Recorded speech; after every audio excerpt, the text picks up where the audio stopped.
ఆ కేసు నమోదైనప్పటి నుంచి ఇప్పటి వరకు ఎన్నో కీలక మలుపులు, ఎన్నో రకాలుగా ఒకవైపున సాక్షులు తారుమారవుతున్నారు, సాక్షులు నిందితులు మరణిస్తూ వస్తున్నారు. అసలు ఈ కేసు ఎటువైపు వెళ్తుందో అర్థం అవట్లేదు. ఎందుకంటే ఒకవైపున సిబిఐ విచారిస్తున్నప్పటికీ ఇప్పటికీ ప్రధాన నిందితులు కొంతమందిని ఎందుకు అరెస్ట్ చేయలేకపోయిందనే ప్రశ్న ఇప్పటికీ ఉంది. సరే, అదంతా ఒక విషయం. విచారణకు సంబంధించి ఎందుకు ఆలస్యం అవుతుందా అనేది పెద్ద ప్రశ్న.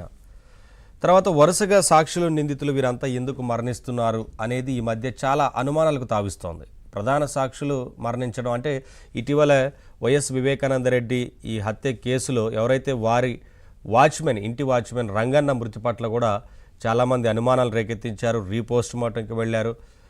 కావాలనే హత్యకు కుట్ర పన్నారా, విషమిచ్చి చంపే ప్రయత్నం, విష ప్రయోగం జరిగింది ఆయన మీద, ఇలా అనేక రకాల ప్రశ్నలు ఉన్న నేపథ్యంలో రీపోస్ట్ మార్టం జరిగింది. ఇలా రకరకాల అనుమానాలు ఉన్నాయి. ఈ నేపథ్యంలో ఈ కేసులో కీలకంగా ఉన్న దస్తగిరి కూడా తనకు ప్రాణహాని ఉంది, ఎందుకంటే ఈ కేసులో కీలకంగా ఉన్నాను కాబట్టి నన్ను కూడా హత్య చేసే ప్రయత్నం జరుగుతోంది, నాకు భద్రత కల్పించాలంటూ కోరిన నేపథ్యంలో ప్రభుత్వం కూడా భద్రత ఎక్కువ చేసింది.